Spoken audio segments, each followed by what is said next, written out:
my station, I'm gonna make slime. I think that this particular experiment will be so much fun, and I'm doing this definitely directed towards 5th graders, just because it is a little bit messy, and they have to be able to do some of it on their own. So with slime, we're going to be going over 2 different standards. The first one is making observations and movement to identify materials based on their properties. So the students are going to fill out this chart that that has the first substance, the second substance, and then what the slime will be in, like the end result. And they have 3 questions that they'll just fill out. So like for the first one, it says, what does the substance look like? And they're literally just gonna describe, you know, this is a white substance, this is a clear substance, whatever. And then they have 2 more questions that they'll fill out with this. And then they will conduct an investigation to determine whether the mixing of these 2 substances will result in a new substance. So obviously, yes, it will. And they're gonna know that. I mean, most kids, especially 5th graders, will know what slime is. But they're gonna actually get to make it. So most slime doesn't give like necessarily measurements, but because we are doing this in a classroom, I will definitely be giving them measurements. So I just have 1/4 of a teaspoon, and I'm gonna do 6 of these.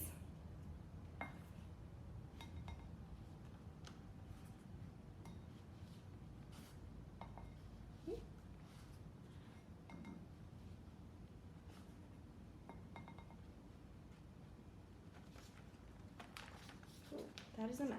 And that's why we're also doing this with 5th graders. And then 3 of the 1 teaspoons.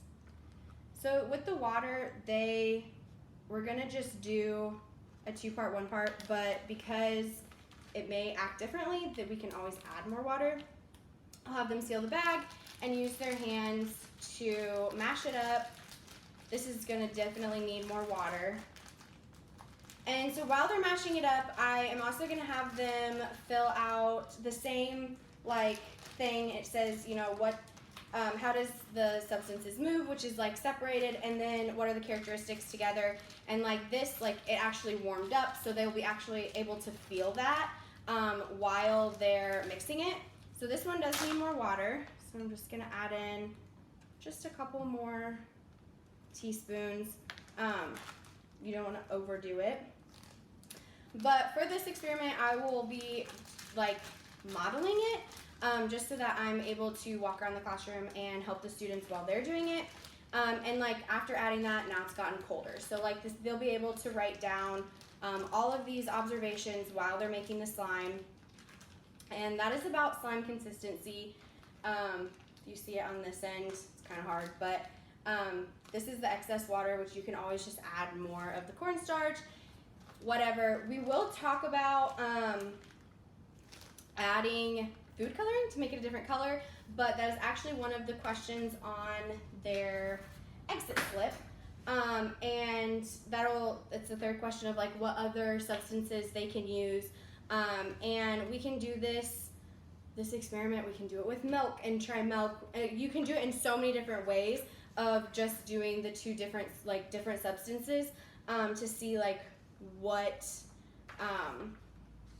they will do, like how they'll mix. You can do different charts on like what will the water do compared to the milk, compared to orange juice or anything like that, since it is just a 2 mixture solution. And then they're also going to be for the engineering design section, they're going to be analyzing their data from their test. So that's going to be the sheet and the exit slip, but they're also just going to tell me like, you can obviously tell both substances were used, but when I had first done it, you could tell the water had come down this way. So you can kind of tell what's the weaker and the stronger substance. And so they'll be able to describe all of that. Yeah, and be able, and using like the 3 E models, keeping them engaged. This is such a fun activity especially for 5th graders. They will love it. They'll also get to take home some slime. And so they'll be able to have that. They're exploring with the different substances. And then they're explaining, there's evidence, like they have the physical evidence, they're explaining it, they're going to elaborate on it through the exit slip and the sheet. And so, yeah, you're hitting each of those 6E model components doing this experiment. So thanks.